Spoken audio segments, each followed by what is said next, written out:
श्री गुरुदेव भगवान की।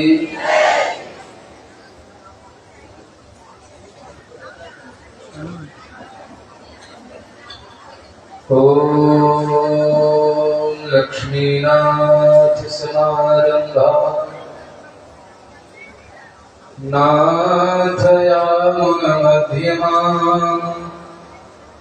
अस्मदाचार्य पर्यन्ता वंदे गुरु परंपरा।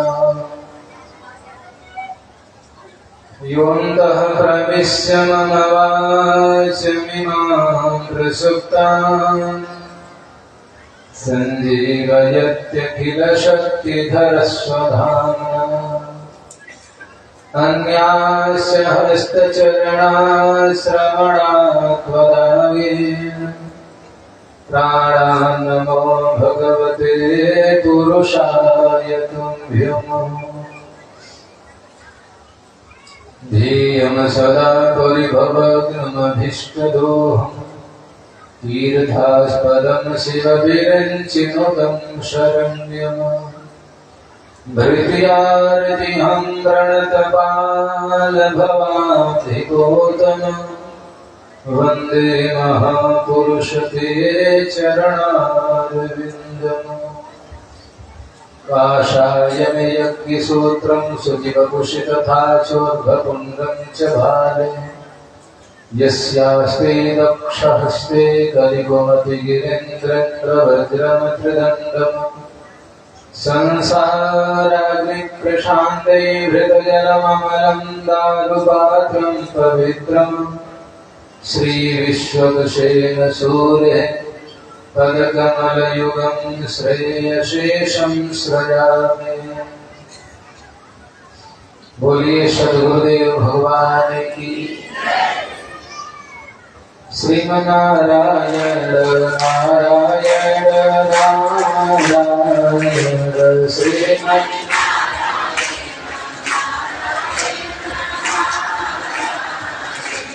लक्ष्मी नारायण नारायण नारायण लक्ष्मी नारायण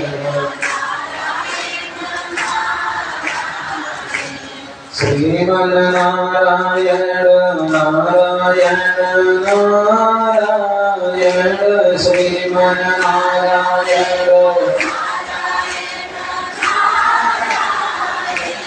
श्रीमन्नारायण नारायण नारायण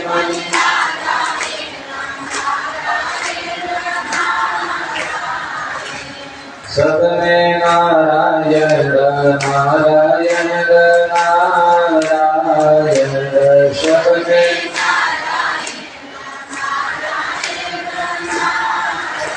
बोलिए श्री नारायण भगवान की। बोलिए भगवान की।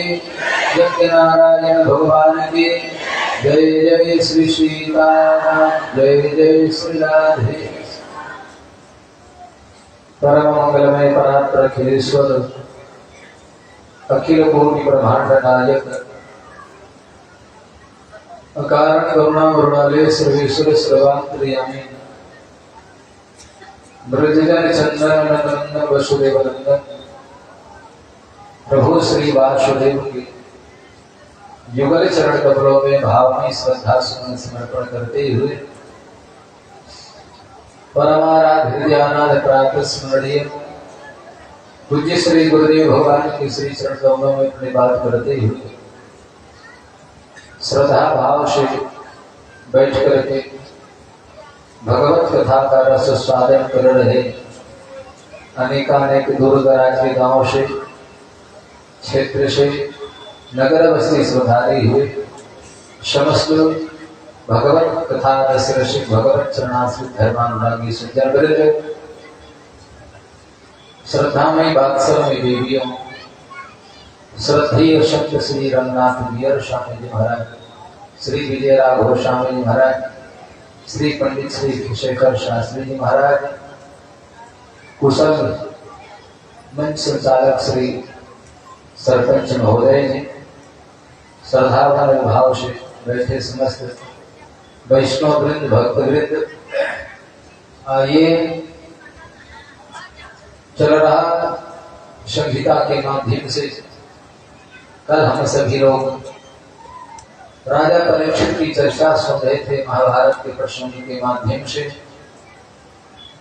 श्री सूत जी महाराज से सनक आदि ऋषि ने पूछा कि परीक्षित राजर से जन्म कर्मी विरापन, महाराज परीक्षित का जन्म कहाँ हुआ, कैसे हुआ, कब हुआ, कैसे उनका प्रयाण हुआ, आदि आदि सारी बातों को बताने की कृपा करें प्रभु। तो वही श्री सूत जी महाराज बोले कि यदा मृधे गौरव संजया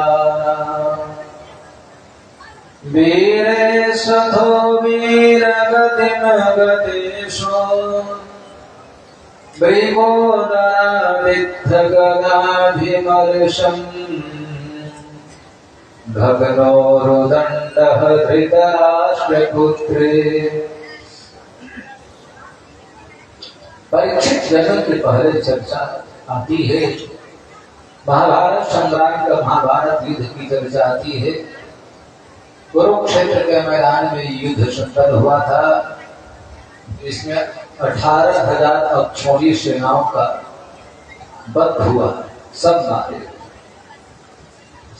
उस कुरुक्षेत्र के पवित्र पुण्यमयी भूमि पर युद्ध के अंतर्गत जो है बड़े बड़े वीर जो हैं वीर गति को प्राप्त हो गए। वीरे स्वथो वीर गतिम गतेषु, बड़े बड़े वीर मारे जा चुके। और उसी में अभिमन्यु जो था वो मारा, और अभिमन्यु के पुत्र परीक्षित गर्भ में थे। उत्तराया तो गर्भ ईशेना जीवित होना, उत्तरा के गर्भ में बालक पल रहा था और पिता की अनुपस्थिति में चक्रव्यूह भेदने के लिए अभिमन्यु गए वहां पर, कथा सुने और कम उम्र में मारे गए। बड़े बड़े दुर्दांत राजाओं ने, आताइयों ने, दुर्योधन आदि ने बड़े बड़े वीर लग करके उस छोटे से अभिमन्यु को मौत के घाट उतार दिया। देखो, जीवन में ईर्ष्या एक ऐसी चीज है जिसको लग जाती है ना, उसको बर्बाद करके छोड़ती है। शास्त्रों का मत है, संतों का मत है,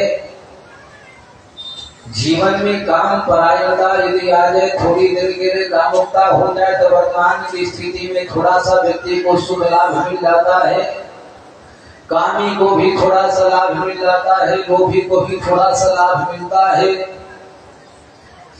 क्रोधी हुआ, थोड़ा सा क्रोध में आकर के थोड़ी देर के लिए क्रोध आया और बेचारा कुछ कर बैठता है। लेकिन ईर्ष्या एक ऐसी चीज है जिसके जीवन में आ जाती है, उसके जीवन के समस्त सौभाग्य, उसके जीवन के सारे सुख, उसके जीवन के सारे जो है कामनाएं सब कुछ समाप्त कर देती है। यानी कि ईर्ष्या से बड़ी बेकार चीज है। कोई उन्नति करे बड़ी अच्छी बात है, कोई विकास करे बड़ी अच्छी बात है। हमारा तो धर्म ये है, जिसका सोच ही यही है, मंत्र ये है, सर्वे भवन्तु सुखिनः सर्वे सन्तु निरामयः सर्वे भद्राणि पश्यन्तु मा कश्चित् दुःखभाग्। सभी सुखी हो, सभी समृद्धि हो, सभी संपत्तिवान हो, सभी दीर्घायु हो, याद रखना। हमारे यहाँ तो यही सोच है, यही विचारधारा है। परंतु ईर्ष्या जब आ जाती है तो आज जो है इन पांडवों के प्रति इनका वैभव, इनका तेज, इनका बल, इनका शौर्य देख करके और दुर्योधन से नहीं रहा गया। एक बात याद रखें, जीवन में चर्चा उसी की होती है, प्रशंसा उसी की होती है जो कुछ करता है। अच्छा, कोई सोचे कि बिना कुछ किए कुछ हो जाए, कुछ नहीं हो सकता है। आज उसी का नाम हुआ है जिसने जीवन में कुछ किया है, या तो जीवन में बहुत तपस्या किया है तो संसार के लोग उसको एक तपस्वी के नाम से जानते हैं, या बहुत स्वाध्याय अध्ययन किया है, अपने को दांव पर लगा दिया है, विद्याध्ययन में तो भाई बहुत बड़ा विद्वान है, या कहीं चर्चा आती है बहुत श्रद्धालु है, खर्चालु है, इसका मतलब कि बहुत सारा दान किया है, धार्मिकता है। यदि चर्चा है तो उस व्यक्ति ने अपने जीवन को उसमें समर्पित किया है। कोई कुछ बना है, इतने बड़े पद पर है, वैसे थोड़े बन गया है, उसने अपने आप को तपाया है, अपने आप को लगाया है, और तपाने के बाद में तो कहीं एक पोस्ट, कभी पद, कभी तब जाकर पदाधिकारी बनता है। तो कहने के भाव में रहिए कि हम भी जीवन में उन्नति करें, हम भी विकास करें, हम भी काम करें, हम आगे बढ़ेंगे, लेकिन ईर्ष्या खाम खाम की कोई व्यक्ति आगे बढ़ रहा है, उसको देख करके ईर्ष्या जीवन में उत्पन्न होना, पैदा करना, ये गलत बात है। ईर्ष्यालु को न वर्तमान कुछ हाथ लगता है, न भविष्य में कुछ हाथ लगता है, और भूत की तो चर्चा ही छोड़ो। माने कामी को वर्तमान में लाभ, किसी को भूत में लाभ होता है, लेकिन ईर्ष्या एक ऐसी चीज है कि तीनों काल में, भूत भविष्य वर्तमान, तीनों में नुकसान के अलावा लाभ नहीं होता है। लेकिन ये ईर्ष्या सबके भीतर में पैदा हो गई है, उत्पन्न हो गई है, और यही कारण महाभारत का एक कारण ये। इसलिए दूसरे के प्रति सोच बढ़िया रखना। आप दूसरे के प्रति सोच बढ़िया रखेंगे तो आपके प्रति भी लोग सोच बढ़िया रखेंगे, और आप दूसरे के प्रति सोच गलत है तो निश्चित है कि उसके भी मन में आपके प्रति गलत सोच चल रहा है।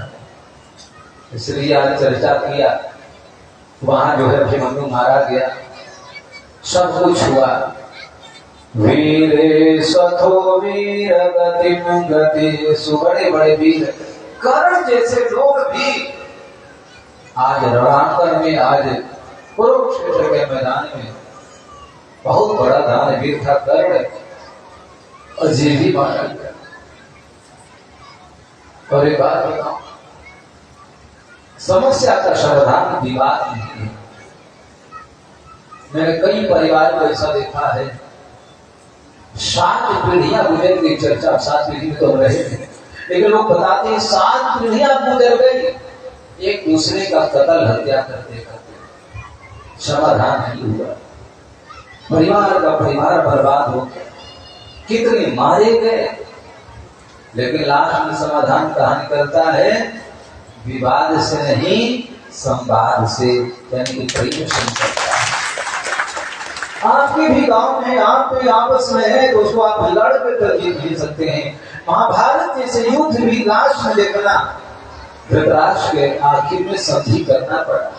जिन पांडवों के प्रति ये सोचे थे, जिन पांडवों के प्रति वह स्थिति ऐसी थी, याद रखना, वही पांडवों के प्रति प्रेम धृतराष्ट्र को करना पड़ा।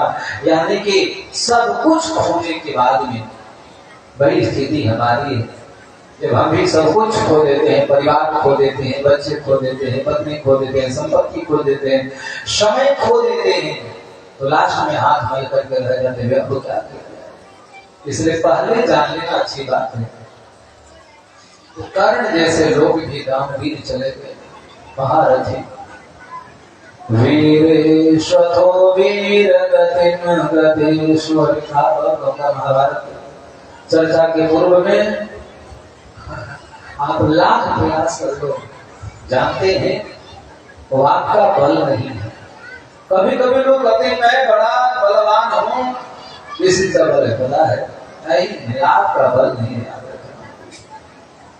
मैं बहुत से बलवानों को देखा हूँ, उनके घर में राइफल का बल होता है, बंदूक का बल होता है, गोली का बल होता है, डंडे का बल होता है, भाइयों का बल होता है, क्योंकि गुंडा कर दिया आपके पास है, आप भैया तो उस श्रृंखलता के मामले में आपको कोई पीछा कर नहीं सकता है, तो आप लड़ जाएंगे, झगड़ जाएंगे, मार देंगे, तोड़ देंगे, हत्या कर देंगे, लड़ने में आप आगे हैं, तो वहां पर कहते हैं कि हमारा बल है, ये आपका बल नहीं है, ये आपका डंडे का बल है, आपका परिवार का बल है। अच्छा, कुछ लोग ऐसे होते हैं, हाँ देख लूंगा, मैंने बड़े बड़े लोगों को देख लिया, तुमको भी देख लूंगा। वो किसका बल है बता है? वो आपका धन का बल बोल रहा है, क्योंकि आपके पास पैसे हैं और आप पैसे से केस मुकदमा आदि लड़ लेके आ गए। कुछ लोग नहीं जानते हो, मेरे पुराने परिवार में मेरे सगे संबंधी बड़े आईजी, डीआईजी और डीएसपी, एसपी, दरोगा तक है। तो वो यीशु का बल है, दरोगा डीआईजी का बल है, आपका बल नहीं है। तो किसी के पास बल डंडे का है, किसी के पास बल जो है धन का है, किसी के बल कुछ और परिवार का है। लेकिन एक बात करना, वो बल नहीं होता है। संसार में सबसे बड़ा बल यदि कोई होता है तो वो धर्म का बल होता है। और आपको मैं बताऊं, सारी बल एक तरफ रहते हैं, राम राम, पूरी अक्षौणी सेना, नारायणी सेना एक तरफ रहती, कृष्ण अर्जुन की ओर, और वो भी निहत्थे श्री कृष्ण। भगवान ने कहा कि अर्जुन तू लेट गया। जानते हैं, एक बात बताओ, बोलो गोविंद भगवान की। जब महाभारत युद्ध निश्चय हो गया और हुआ कि युद्ध होगा, तो उसी समय दुर्योधन आया कृष्ण के पास में और आकर के बैठ गया। कृष्ण तो कृष्ण सर्वांतर्यामी विश्राम कर रहे थे और दुर्योधन आकर बैठा था। कहाँ बैठा था जानते हैं? सिरहाने बैठा था। ये होता है विमान। अच्छा, हम किसी के चरण की ओर बढ़ बैठ जाए तो छोटे नहीं हो जाते। और एक बात याद रखना, किसी के सिर पर बैठ जाए तो भी आप बड़े नहीं हो सकते हैं। लेकिन अपना भीतर का विमान दुर्योधन जाकर बैठ गया और 1 घंटे 2 घंटे बाद, लेकिन जब तक बैठा रहा तो कहते हैं कि भगवान विश्राम में थे, सो रहे थे, और सोते हुए तो जगाना नहीं चाहिए, जहाँ पर बहुत जरूरी हो तो जगा। तो बैठा रहा, बाद में अर्जुन गया और अर्जुन आकर के प्रणाम किया। प्रणाम करके जो बैठा वैसे श्री कृष्ण की आंखें खुल गई। तो कृष्ण ने पूछा कि अरे दुर्योधन, अर्जुन तू कब आया? अर्जुन प्रणाम किया और बोले बस प्रभु अभी मैं तुरंत आया हूँ, और 10 मिनट हो गया। पीछे से दुर्योधन बोला मैं भी आया हूँ। वो भी बोला कि कृष्ण मैं भी आया हूँ। कृष्ण बोले कि दुर्योधन मैं तुमको नहीं देखा, मैं तो पहले अर्जुन को देखा हूँ। अर्जुन तू कब आया? अर्जुन बोला कि मैं अभी आया हूँ प्रभु। दुर्योधन बोला कि पहले मैं आया हूँ। कृष्ण चाहते थे कि मैं अर्जुन का पक्ष, वो भी जानते थे कि इस काम से आए हो, तो कृष्ण की भी हार्दिक इच्छा थी कि मैं अर्जुन की ओर से रहूं यार। और चाहे भी मौका भी दिया अर्जुन की, बताओ अर्जुन। तो दुर्योधन कहा कि भाई कृष्ण पहले मैं आया हूँ, मैं आपसे कुछ मांगना चाहता हूँ। भगवान स्पष्ट मना कर दे कि दुर्योधन तू पहले आया है, लेकिन मैं तुमको पहले नहीं देखा हूँ, मैं तो पहले अर्जुन को देखा हूँ। मैंने जिसको पहले देखा मैं उसको ही पहले आया हो मानूंगा। इसलिए अर्जुन जो पहले मांगेगा पहले मैं अर्जुन को दूंगा। मांग अर्जुन मांग, क्योंकि मैंने पहले तुमको देखा है। अच्छा तुम ही बताओ पहले कौन आया है? पांडव तो पांडव है। अर्जुन कहा कि कृष्ण आप सही कह रहे हैं। दुर्योधन भाई ठीक कह रहे हैं, मैं पहले नहीं, पहले तो दुर्योधन ही आए हैं। तब अधिकार किसका है? बोले कि पहले अधिकार दुर्योधन। भगवान बोले कि मैं तुमको पहले देखा हूँ।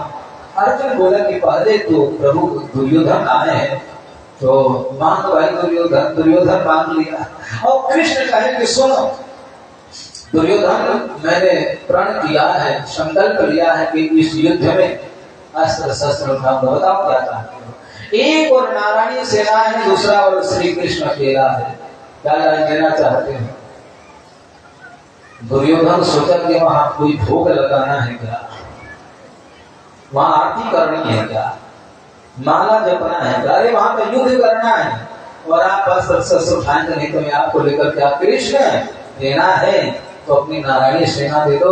भगवान बोले कि चलो हो गया। लेकिन देखो यार, यहीं पर निर्णय हो गया।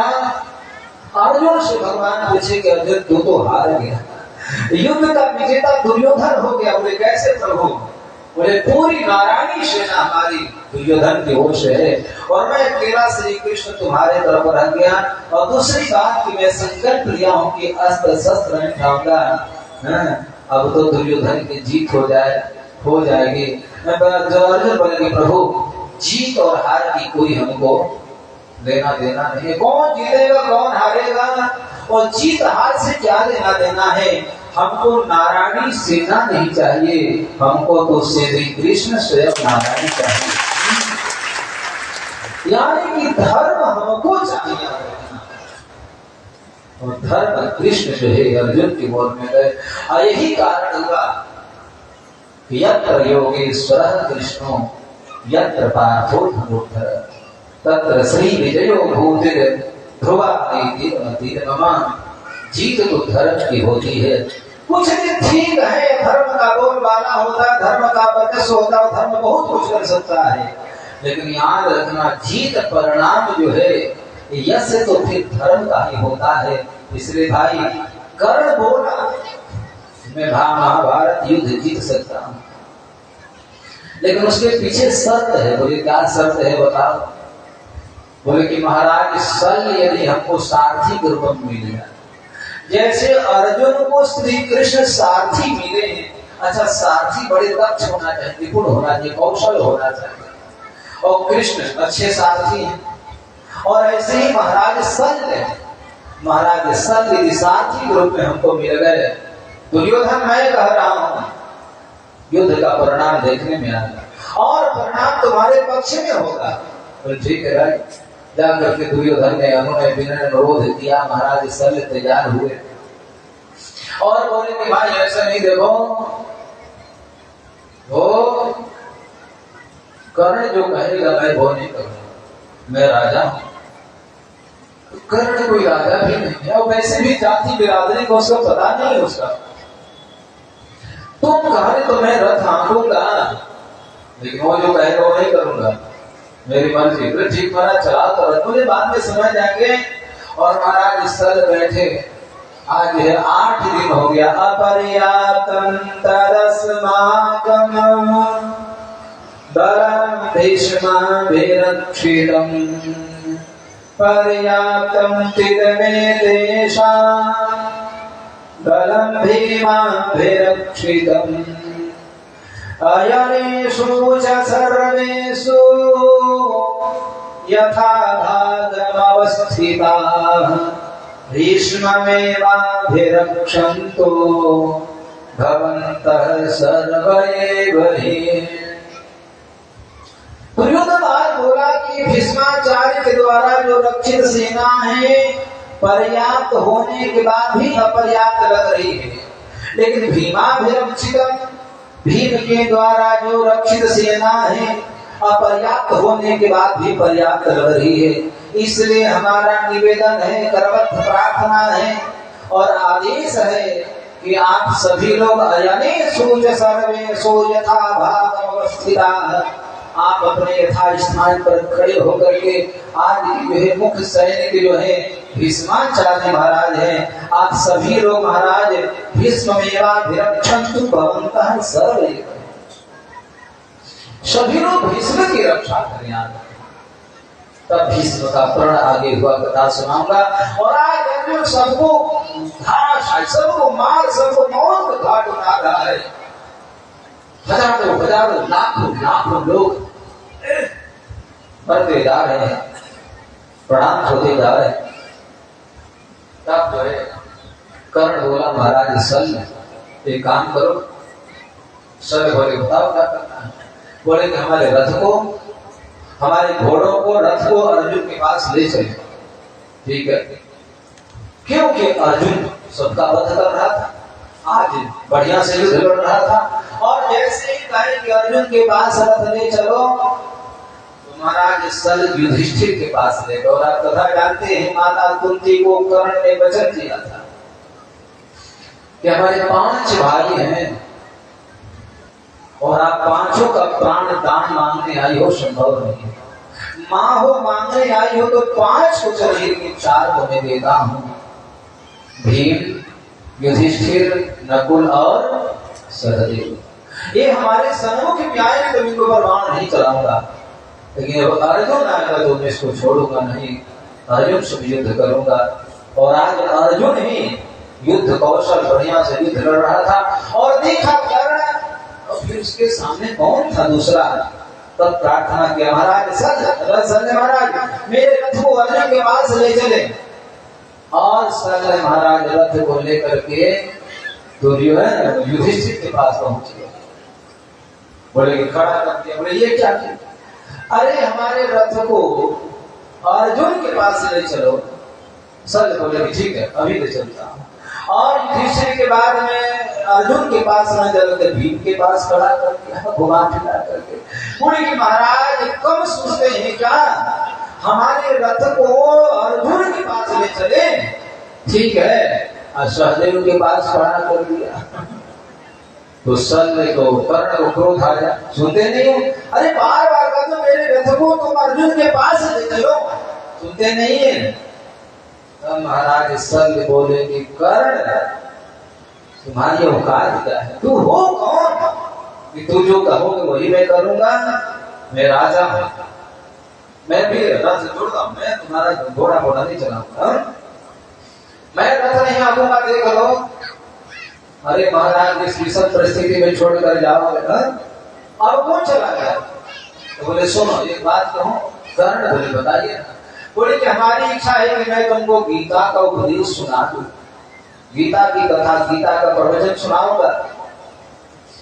कर्ण बोले कि गीता सुनने का समय है क्या? अभी भागवत कथा हो रही है, बढ़िया लग रहा है, लेकिन अब कहीं लड़ाई झगड़ा हो, डंडा चलता हो, फरसा चलता हो और लठ चलते हो, वहां पर कहोगे हम गीता सुनाऊंगा, कोई सुनेगा क्या?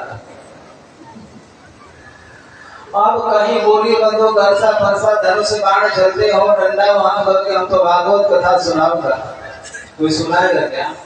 इसलिए दुनिया का सबसे श्रेष्ठ वक्ता यदि हुए तो हुए श्री कृष्ण, याद रखना। और सबसे श्रेष्ठ श्रोता जो हुआ तो उसका नाम अर्जुन हुआ। अनुकूल में तो सब लोग कथा सुन लेते हैं, यहाँ तो सारे लोग कथा सुन लेते हैं, लेकिन अर्जुन कैसे श्रोता होगा, याद रखना। शस्त्र संपात हो चुका था, शंख बज चुके थे, भेड़िया नगाड़े मृदंग बज चुके थे, एक सैनिक दूसरे सैनिक पर प्रहार कर रहे हैं। उस समय विषम परिस्थिति में अर्जुन ने कथा सुनी थी। इसका मतलब कि हम जितने भी श्रोता है तो अर्जुन से श्रेष्ठ श्रोता कदापि नहीं हो सकते। और श्री कृष्ण ने गीता का प्रवचन अर्जुन को सुनाए, कथा जानते हैं। तो उसी समय महाराज संजय बोले तुमको गीता सुनाऊंगा, किसके लिए? कर्ण के लिए। जैसे श्री कृष्ण ने 18 अध्याय वाली गीता अर्जुन को सुना दिए, मैं तुमको 18 अध्याय का गीता सुनाऊंगा। कर्ण बोले कि महाराज संजय की कथा सुनने का समय नहीं है। संजय महाराज बोले कि नहीं सुनोगे तो मैं एक कदम भी रथ आगे नहीं बढ़ाऊंगा, बोले नहीं बढ़ाऊंगा। बोले अच्छा ठीक है महाराज जल्दी सुनाओ। तो बोले कि एक समुद्र, एक लंबे समय से एक कौवा और एक हंस, दोनों में मित्रता हो गई। दोनों पक्षियों में एक कौवा था और दूसरा हंस था। लंबे समय से मित्रता बनी रही, दोनों बड़े ठीक ठाक थे। और एक दिन क्या हुआ, किसी कारण बस किसी बात को लेकर के बात बढ़ती गई, बात बढ़ती गई और दोनों में विवाद हो गया। एक दूसरे को शत्रुओं की तरह देखने लगे। उसमें क्या हुआ कि बात इतनी बढ़ गई कि दोनों में बाजी, और कौवा जो है हंस से बाजी लगाया कि ऐसा है कि पक्षियों में श्रेष्ठ मैं हूं, कौवा बोला। और हंस बोला कि अरे कौवा तो कौवा है, हंस पक्षियों में श्रेष्ठ होते हम हैं। और बोले कि हमें बाजी लगा लो। हंस ने कहा कि छोड़ो मित्र ये बातें, हम दोनों मित्र हैं, क्यों संघर्ष, क्यों लड़ाई लड़ रहे हैं, फालतू खाम का विवाद बढ़ा रहे हैं। कौवा ने अगली बाजी तो लगानी पड़ेगी। और लाचारी होकर के हंस को बाजी देना पड़ा। और बाजी ये लगाए इस समुद्र जो है ना, सागर जो है, इसको पार करना, समुद्र लांघना है। जो उड़ान भर करके और उड़ करके पहले पार करेगा समुद्र को, उसको श्रेष्ठ माना जाएगा। और जो डूब कर मर जाएगा वो अधम पक्षी होगा। ठीक है, हंस ने कहा कि चल मेरी जो इच्छा है तो कर रहा, तो मैं तुम्हारी बाजी को स्वीकार करता हूँ। और दोनों बाजी लगा। फिर महाराज ये कथा कौन सुना रहा है? महाराज शल्य कर्ण को कथा सुना रहे हैं। और यही कथा हम आपको सुना रहे हैं। तब तक जो है दोनों उड़ने लगे, कौवा भी उड़ान भरा और हंस भी भरा, दोनों उड़ने लगे। और शल्य महाराज 4 घंटा उड़ाते रहते। वो कहते रहे कि उड़ रहा है, आप लोग उड़ाए ना, कौवा उड़, छोटे बच्चे वो कभी कभी वाले घेर कहते कौवा उड़, चिड़ै उड़, मैना उड़, तोता उड़। कभी कभी कहते कि बकरी उड़, तो कौन बकरी भी उड़ा देते थे। बकरी जब उड़ाते थे तो उसको चोर बना देते थे, आंख में पट्टी बांध देते थे लोग। तो उसी प्रकार से महाराज शल्य जो है उड़ाने लगे, दोनों को, कौवा को और जो हंस उड़ाने लगे। 10-20 मिनट हुआ। महाराज कर्ण बोले, महाराज कर्ण जल्दी उड़ाओ, क्या हुआ? महाराज शल्य बोले कि गति होगी वही तो बताऊंगा।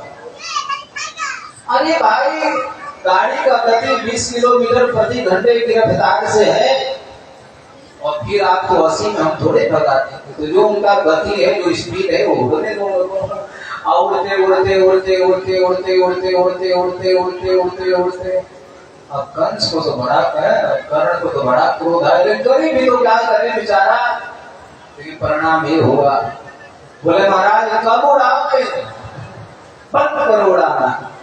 तब कहे कि तत्सदिति श्रीमद् भगवद गीता सुक्ति सत्सु ब्रह्म विद्या योग शास्त्रे श्री कृष्णार्जुन संवादे 18 गीता संपूर्ण तत्सत। थोड़ी की गीता पूरी होगी। बोले महाराज भाव क्या है, क्या हुआ, कौन डूबा, कौन मरा, कौन जीवित रहा? महाराज शल्य बोले कि वही तो बताना चाहता हूँ तुमको। बोले कि आप जानते हो कर्ण दोनों जोड़े थे ना, तो उसमें जो था कौवा जो था वो बीच सागर में जैसे गया, उड़ते उड़ते उड़ते उड़ते उड़ते उसमें गिर करके डूब के मर गया। और हंस जो था समुद्र पार कर गया। बोलो गोविंद भगवान की। मतलब क्या है? बोले की मतलब ये है कि महाभारत युद्ध हो रहा है। महाभारत रूपी नदी के 2 किनारे हैं, बात याद रखना। और उस किनारे पर 2 पक्षी है। एक पक्षी तुम हो कर्ण, और एक पक्षी अर्जुन है। कर्ण अर्जुन हंस है, कर्ण तुम कौवा हो। एक बात याद रखना, कौवा डूबेगा, कौवा मरेगा, और समुद्र पार तो में मना नहीं करो, युद्ध कर लो, युद्ध की कामना है अपनी लड़ाई को। लेकिन जिस दिन मरने की इच्छा होगी उस दिन कहना मैं तुम्हारा रथ है, तुम्हारा काल अर्जुन के पास लेकर के चलूंगा, तब तुमको अर्जुन छोड़ेगा। युद्ध करना युधिष्ठिर से करो, नकुल से करो, भीम से करो, सहदेव से करो, लेकिन अर्जुन तुम्हारा काल है। इसलिए मैं घुमा फिरा रहा हूँ, मानो जरा भूल लग गया। तो सोचने की बात है, जिसका साथी जिस प्रकार से बात करे रथी से, उसका मनोबल कैसे हो सकता है? जयस्तु पांडु पुत्राणाम। पता है जब कर्ण जो है बाण मारता था तो पता है अर्जुन के रथ 3 कदम पीछे हटते थे कर्ण के बाण से, और अर्जुन जब बाण मारता था तो कर्ण के रथ काफी थोड़े पीछे हट जाते थे। लेकिन जयस्तु पांडु पुत्राणाम, उधर से भीष्माचार्य कहते, इधर से भगवान वाह, कर्ण वाह, क्या बात है। बाण चलाते थे पितामह बोले जयोस्तु पाटपुत्र पाटपुत्र यानी विजयी हो अर्जुन के। लेकिन कृष्ण जब कर्ण रथ बाण मारता था और अर्जुन के रथ पीछे हटते थे घोड़े, क्या बात है, योद्धा होता है ऐसा। अर्जुन के मन में बात आया, बोले कृष्ण आप प्रभु बताइए मैं बाण मारता हूँ तो कर्ण के रथ घोड़े कितने पीछे हट जाते हैं और वो मारता है मेरे 3 कदम हटते हैं और आप प्रशंसा कर्ण की कर रहे हो। यही तो बात है श्री कृष्ण की। गुरु हो तो ऐसा है, बात याद रखना। आजकल तो गुरुओं को भी तेल लगाना पड़ता है। तेल मतलब चाट उतारना, और ना लगाए तो चेला नाराज हो जाएगा, चेला नाराज हो जाएगा। अब जरा बताओ, जिस गुरु के मन में ये डर है कि हम कुछ बोल देंगे तो चेला नाराज हो जाएगा, चेला कुछ करेगा नहीं, तो ना ऐसे गुरु का भला होने वाला है न ऐसा चेला का हो सकता है। गुरु करता है चेला से तो चेला भारी पड़ जाता है गुरु पर। होना चाहिए कि चेला को भयभीत होना चाहिए, है ना। और चेला कैसे यार, तुम सब दरबार में पूजा कराते हो, हर दरबार में ऊंचा रहते हो, एक गुरु का दरबार तो ऐसा रखो कि वहां कम से कम जाकर नीचे बैठा करो, वहां तो सेवा किया करो। लेकिन आजकल कुछ ऐसे चेला हैं कि गुरु दरबार में भी सिंहासन सबसे ऊंचा ही खो लेते हैं, मान सम्मान ज्यादा खोजते हैं, हमारा यहाँ भी आदर सत्कार नहीं हुआ। कृष्ण जैसा गुरु हो, कृष्ण बोले कि देखो अर्जुन ही तो बात, जहां पर योगेश्वर श्री कृष्ण में स्वयं हूं और अर्जुन गांडीवधारी धनंजय अर्जुन तुम हो, और जहां पर हनुमान जी महाराज भुजा पर विराजमान है, ये तीन जो है महापुरुष जहाँ एक साथ खड़े हैं, एक रथ पर है, और उस अर्जुन ने उस कर्ण के बाण ने 3 कदम रथ घोड़े को पीछे कर देते हैं। जरा याद रखना, 3 में 1 हट जाए, मैं हट जाऊं या हनुमान जी हट जाए तो तुम्हारे रथ के घोड़े कहाँ जाएंगे कोई अनुमान नहीं लगा सकता। अच्छा, और तुम देखो हम लोग विराजमान है फिर भी मान मात्र तो उसका रथ कुछ देर घोड़े पीछे हटते हैं।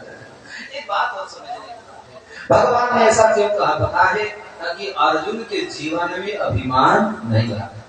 अच्छा, रही बात योग्यता की, तो मैं ये नहीं कह रहा हूँ कि भाई कर्ण ज्यादा बलशाली है और यह अर्जुन कम है, ये भी कोई बात नहीं। क्योंकि अर्जुन कम होता तो जब द्रौपदी महारानी का स्वयंवर हुआ तो कथा सुने, कर्ण चला और कृष्ण ने मना किया पांचाली को, द्रौपदी को, और द्रौपदी बेचारी मान गई, इशारा किया मैं इससे शादी नहीं करूंगा जो भी हो। तो कर्ण कहते कि जब जाओ मैं नहीं वत्स भेदन करूंगा तो तुम जीवन भर कुंवारी ही रहोगे। योद्धा था भाई, समझ गए, ये कोई साधारण प्रतिज्ञा नहीं है। लेकिन अब विप्र रूप में पांडव वहीं पर थे, 5 पांडव, और जब कोई नहीं खड़ा हुआ तो आदेश प्राप्त करके श्री कृष्ण को, और अज्ञातवास में थे पांडव, और जब जाकर अर्जुन खड़ा हुआ तो देख करके थोड़ा हंसी उपहास किया। अब देखो बड़े बड़े धनुर्धर, बड़े बड़े वीर, बड़े बड़े योद्धा जब कुछ नहीं कर पाए तो ये पंडित जी धोती कुर्ता पहन कर चले। पंडित जी अब ये क्या करेंगे, लेकिन धन्य हो, जैसे ही अर्जुन ने लक्ष्य भेदन किया तब कर्ण ने इस बात को कहा था, दूसरा नहीं कहा। कर्ण ने कहा कि कोई समान योद्धा नहीं, मानना पड़ेगा। इसका मतलब कि कर्ण भी अर्जुन से हार मानता था। और थोड़ी देर बाद जब हुआ कि वैसे क्या कर्ण मुझसे भेदन अर्जुन कर दिया तो क्या पंचाली को ले नहीं जा सकता है, द्रौपदी को ले जा सकता है। उसी समय शकुनी वगैरह बढ़ा दिए, दुर्योधन वगैरह बढ़ा दिए कर्ण के लिए, और अर्जुन ऐसे बाण मारा कि प्रत्यंचा का धनुष तक भंग हो गया, धनुष तक टूट गया, गदा लिया, गदा भी हाथ से छूट गए। तो कर्ण को कहना पड़ा कि धनुर्धर तुम्हारी धनुर्विद्या का मैं बखान करता हूँ, जरूर उन श्रेष्ठ गुरुओं का शिष्य होगे, वरना कर्ण को पराजित करना समाप्त नहीं है। कर्ण भी नहीं पहचान पाया अर्जुन को। अब कर्ण ने अर्जुन के बल और युद्ध कौशल का सराहना किया। इसका मतलब ये हुआ कि जब हम बात बराबरी का करें तो कर्ण से अर्जुन कहीं पीछे नहीं है यार। ये दोनों जो है अपने सामर्थ्य से, अपनी विद्या में कौशल है, निपुण है। तो उसी समय जो है युद्ध हुआ। यदा मृधे गौरव सृंजयाना वीरे स्वको वीरगतिम गतेषु भृगोदरा विद्धगदा विमर्शम् भगनोरुदंड धृतराष्ट्रपुत्रे। सब मारे गए, कर्ण भी मारा गया। कर्ण की कथा जानते हैं। अब कर्ण श्रापित, आज कर्ण के रथ के पहिया धस गए, पूरा बल नहीं निकल पाया। ओ गौ माता ने श्राप दिया। अब गुरु को श्राप है, क्योंकि छल पूर्वक विद्या प्राप्त किया है। तब जाकर के आज जो है बोलो गोविंद भगवान की। और हुआ तब देखिए रथ नीचे उतरा और भगवान अर्जुन को इशारा की मार अभी मौका है अभी। लेकिन ऐसा नहीं था कि बाद में यदि कर्ण रथ पर बैठ जाए तो अर्जुन नहीं मार पाता, ये भी बात नहीं। लेकिन उसको मरवाना था जैसे ही। लेकिन अर्जुन ने मना कर, नहीं प्रभु मैं ऐसा नहीं करूंगा। कर्ण निहत था, अनिहत्य प्रकार का नक्षत्रीय धर्म नहीं है। तब श्री कृष्ण बोले कि वाह क्या बात, क्षत्रिय हो तुम्हारे बेटा। लेकिन कह अर्जुन जरा सोचो कि तू जिस पर बाण चला रहे हो क्षत्रिय है, योद्धा है, योद्धा का लक्षण है क्या? अरे भूल का अभिमन्यु की मृत्यु को ये कहाँ का नियम है? छोटे से बच्चे को और 20 लोग मिलकर मारे, ये कहाँ का नियम है? ये नियम का युद्ध, नियम का शास्त्र का विरुद्ध है। ये कहाँ का नियम है कि भरी सभा में किसी स्त्री को निर्वस्त्र करना, क्या यही धर्म बनता है क्या? ये कहाँ का नियम है? जरा विचार करो।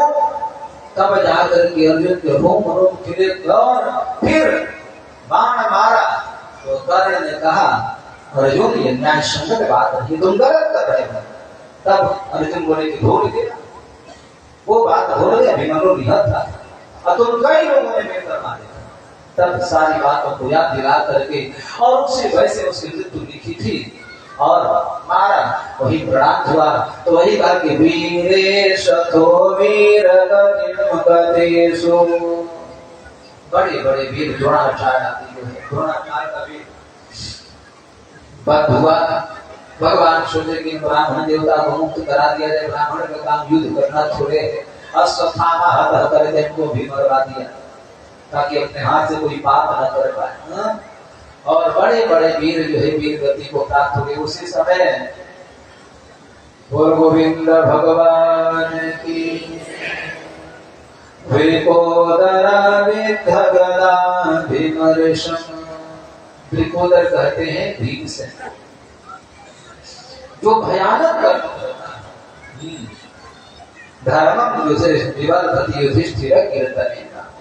हमारे से वैसे महापुरुष याद रखना, धर्म के प्रति आस्था नहीं होगी, धर्म के प्रति झुकाव नहीं है तो केवल युधिष्ठिर का नाम लेते जाना। युधिष्ठिर के स्मरण करने से, युधिष्ठिर को याद करने से, युधिष्ठिर के चिंतन करने से हमारे जीवन में धर्म की वृद्धि होने लगती है। हम धर्म परायणता आ जाते हैं। धर्मम विभाजते युधिष्ठिर कीर्तन। और आज वही जो है वृकोदर भीमसेन की गदा से जो है दुर्योधन है ना, वृकोदरा विद्धगदा विमर्शम् भगनोरुदंडः। वृकोदर भीमसेन की गदा से दुर्योधन का भगनोरुदंडः, मेरुदंड जो है छोटा था, मेरुदंड यानी कमर भाग था।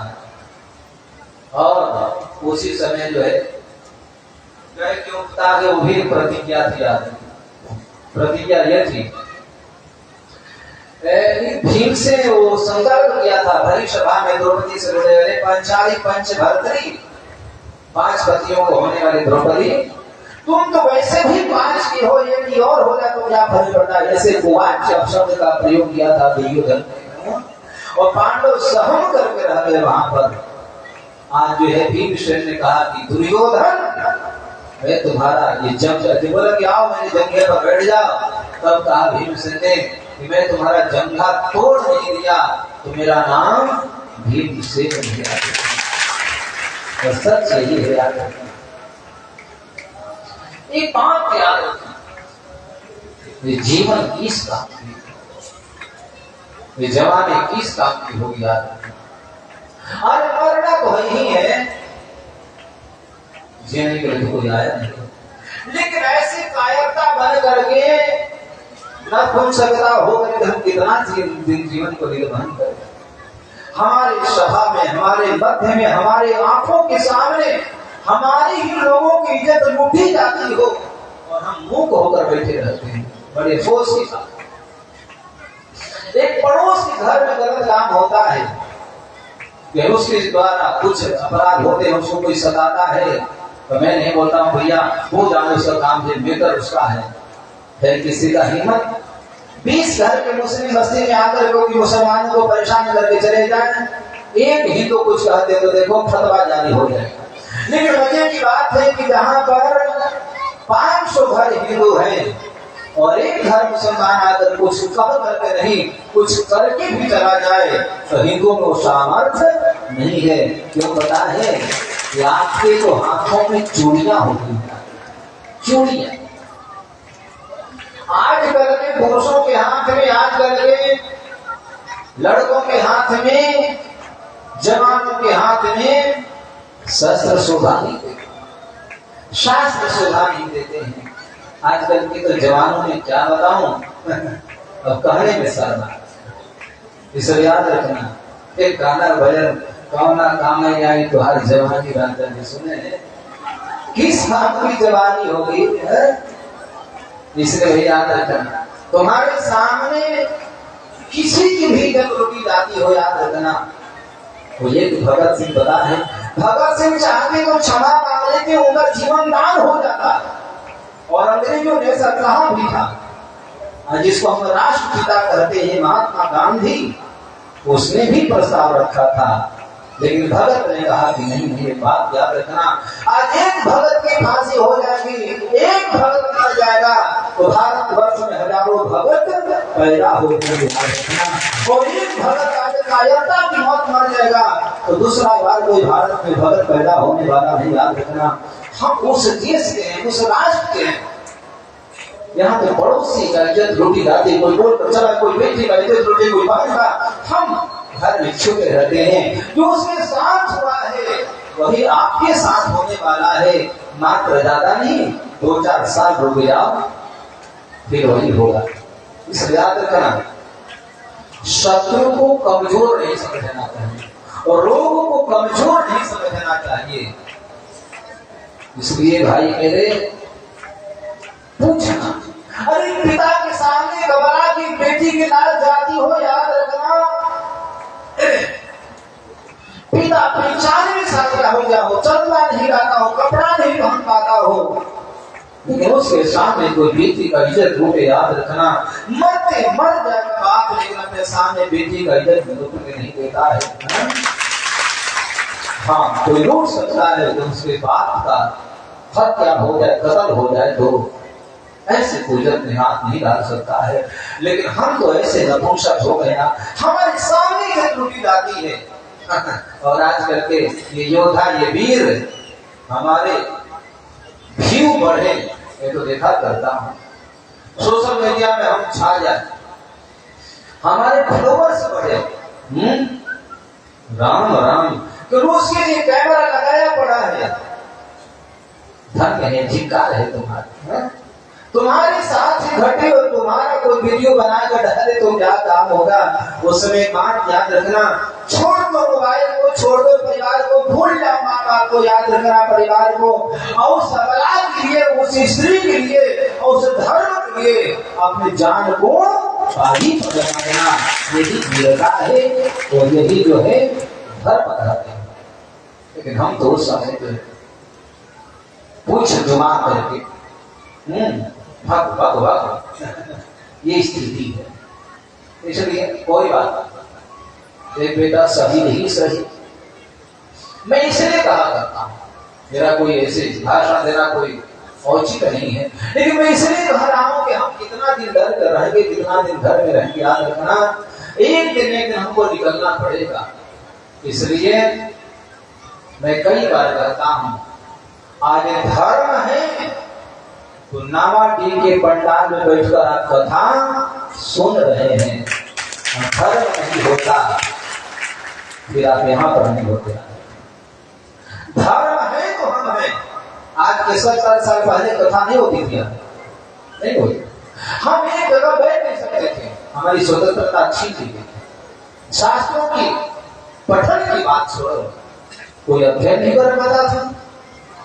इसलिए शत्रु होते हैं। तो मेरे कहने के भाव ये है भाई कि अब जो है भगवान ने ही छात्र धर्म का वर्णन किया है, और ऐसा नहीं होता यदि भगवान कर्ण को, दुर्योधन का पद दुशासन को उनको नहीं कराते तो आज समाज में जो बेटी बहनें जो चैन की नींद से छीन सो रही है, या चल रही है, या श्वास दे रही है, तो श्वास भी नहीं दे पाती। इसलिए भगवान श्री कृष्ण ने किया और आतताइयों को मरवाया, और ये हमारा धर्म है, याद रखना। मैं तो कहता हूं एक घर में आग लगाने से हजारों घर बच जाए तो आग लगा देना चाहिए, कोई दोष नहीं लगता है। एक घर में आग लगा दिया जाए, घर जल करके राख हो जाए और हजारों घर सुरक्षित हो जाए, तो उस घर में आग लगाने में कोई दोष नहीं है। जानते हो, एक पापी का, एक हत्यारे का, एक दुराचारी का, एक व्यभिचारी का हत्या कर देने से पूरा गांव सुरक्षित हो जाए, तो उस हत्यारे को हत्या करने का कोई दोष नहीं होगा, पुण्य होगा, पाप नहीं होगा। लेकिन आप संरक्षण देंगे तो फिर कल आपके घर पर आक्रमण करेगा, उनके घर पर आक्रमण करेगा। और यही श्री कृष्ण का नीति है, यही श्री कृष्ण ने समझाया है। और कहते कर्म मास गमः नैतव तद्युपवद्यते क्षुद्रं हृदय दौर्बल्यं तुक्तु तिष्ठत उतिष्ठ परंतप। हे परंतप, अर्जुन खड़े हो और युद्ध करो, ये छोड़ो भारत का। इसलिए आज भगवान जो है भीष्म पिता भीम का संकल्प को पूरा किया। वृकोदरा विद्धगदा भीमरेशम हरिहर निंदा सुने जेहि गाना हो ही पाप गौ घात समाना हरिहर निंदा। एक बात याद रखना, आप चंदा मांगने जाते हैं, वो सनातनी है, हिंदू है, बड़ी गौर से कहता हूँ और समझने की बात है। तो बहुत से हिंदू परिवार में ऐसे लोग होंगे, मैं उनका चर्चा नहीं करता हूँ, और मैं इसलिए कह रहा हूँ तो हमको चंदा नहीं देंगे, ये भी मेरा कहने का लक्ष्य नहीं है। लेकिन हिंदू है, सनातनी है, और यज्ञ में कोई चंदा मांगने गया है, दिवाली का चंदा मांगने गया है, धार्मिक आयोजन का, सांस्कृतिक आयोजन का जो मांगने गया है, यदि वो हिंदू है और दिया नहीं, वो तो अलग की बात है, विरोध किया तो समझ जाना कि हिंदू नहीं है, इसमें कहीं से दोष जरूर होगा। हिंदू अपने देवी देवताओं की बुराई कर ही नहीं सकता, याद रखना। जब उसमें कौन, जब हिंदुओं के रक्त होंगे तब नहीं कहीं मलेच्छों फलेच्छों के पड़ गए होंगे, तो उनकी बात ही ऐसा है। इसलिए सनातनी तो नहीं कर सकता, हिंदू नहीं कर सकता है, और करेगा तो समझेगा कि कहीं ना कहीं गड़बड़ाहट है, मिलावट है, जरूर कैसे कर सकता है। यार हम अपने ऋषि को ऋषि नहीं कहें, हम बाप को बाप न कहें, माँ को माँ न कहें, राम को राम न कहें, कृष्ण को कृष्ण न कहें, गंगा को गंगा न कहें, तो फिर हम कैसे क्या है? फिर हमारा जीवन जीना न जीना दोनों बराबर है। इसलिए संकल्प संकल्प होता है, और भगवान कृष्ण ने कह करके भीमसेन के द्वारा जो है आज दुर्योधन का जंगा मेरुदंड टूटा पड़ा है, मारा भीषण में और जंघा टूटा और वहीं जो है पड़ा हुआ है। भगनोरुदंड धृतराष्ट्र पुत्रे, धृतराष्ट्र पुत्र दुर्योधन का मेरुदंड टूटा पड़ा हुआ है शव के बीच में, लाश के बीच में, शव के ढेरों में पड़ा हुआ है। ये बात हो याद रखिएगा, मृत्यु अच्छी चाहते हैं, मृत्यु अच्छी चाहते हैं, जीवन में भलाई चाहते हैं और जीवन को सुख शांति में जीना चाहते हैं।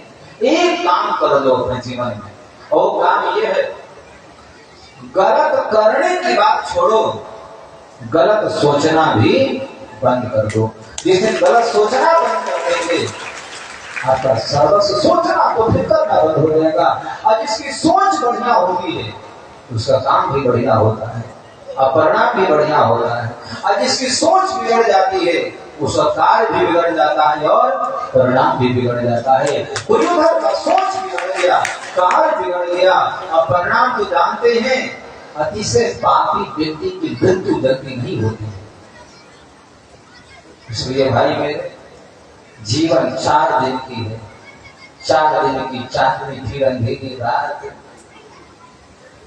बहुत गई थोड़ी रही नारायण अब चेत, बहुत गई थोड़ी रही नारायण अब चेत, काल चिड़ैया चुग रही निशिदिन आयो खेत, श्रीमन्नारायण नारायण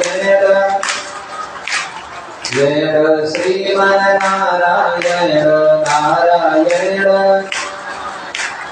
बहुत चला गया, बहुत कम रह गया है, ना जाने या श्वास की आवन हो न होए, इसलिए करनी ऐसी कर चलो कि तुम हंसो जग रोए, यही सिद्धांत होना चाहिए। और नहीं तो फिर आप भी अफसोस करोगे बाद में, इसके तरह दुर्योधन की तरह समय चूक बुरी का पछताने। आगे में चर्चा फिर हम सभी लोग करेंगे। बोल गोविंद भगवान भरतो प्रियं द्रोणमिति स्म पश्यन्, कृष्णसुतानां स्वपदां शिरांसि, उपाहरद विप्रियमेव तस्य, जुगुप्सितं कर्म विगर्हयन्ति। वो कहते हैं ना, दुष्ट लास्ट तक अपनी दुष्टता नहीं छोड़ता है। दुर्योधन मरा पड़ा है, अंतिम श्वास ले रहा है, थोड़ी देर में मरने वाला है। एक बात याद रखना, जैसे दुष्ट अपनी दुष्टता को नहीं छोड़ता है, वैसे व्यक्ति को सज्जन की अपनी सज्जनता नहीं छोड़नी चाहिए। हम साधु हैं, तो साधुओं का अपना स्वभाव अलग होता है, सज्जन का कार्य अलग होते हैं, दुर्जन के कार्य अलग होते हैं, याद रखना। तो दुष्ट अपना काम करे, वो सज्जन अपना काम करे। भिक्षु का काम है दंड मारना, तो साधु का काम है रक्षा करना, याद रखना। लास्ट में दुर्योधन ने सोई हुई द्रौपदी के 5 पुत्रों का वध करा दिया, जाते जाते ये और कर दिया। इसलिए कथा गाई जा रही है, कथा सुनाई जा रही है, तो भैया वो हम लोगों के साथ में न हो। इसलिए हम सज्जन हैं, हम नेक हैं, हम भले हैं, हम महान हैं, हम उसी प्रकार से होकर अपने जीवन को यापन करें। मैं तो कई बार कहता, कोई बात, कोई प्रशंसा ना करे तुम्हारी, पूरे गांव वाले तो नहीं करेंगे, नहीं करेंगे। बात क्या कहती है, आजकल विरोधी ज्यादा मिलते हैं, प्रशंसक कम मिलते हैं। कोई कुछ करता है ना, उसकी चर्चा होती है, भाई फलाने का नाम है, अरे भले आदमी तुम करो तुम्हारा नाम हो जाएगा। लेकिन हम बुराइयों को देखने में आगे होते हैं, ये हमारी कमी है। जरा सोचो तो उसके बराबर हम कर रहे हैं क्या? और जब उसके बराबर करेंगे तो हम उससे भी आगे हो जाएंगे। इसलिए क्या करना है, हमको अपना जीवन अपने स्वर जीना है। सब लोग प्रशंसा न करें, पूरा रोहतास जनपद तो नहीं करेगा, लेकिन इतना तो हो सकता है कि हमारे गांव वाले कम से कम हमारी प्रशंसा तो कर सकते हैं ना, इतना तो हम जी सकते हैं।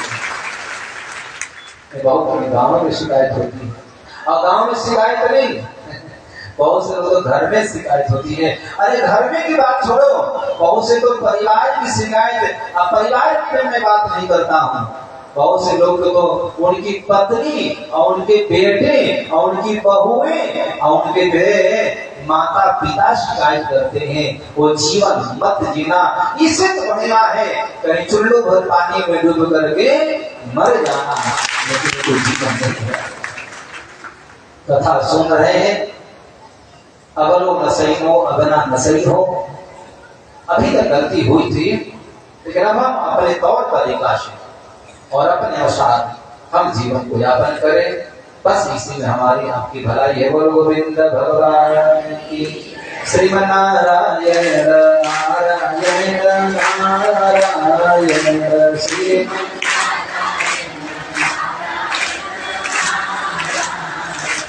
लक्ष्मी नारायण नारायण नारायण लक्ष्मी नारायण,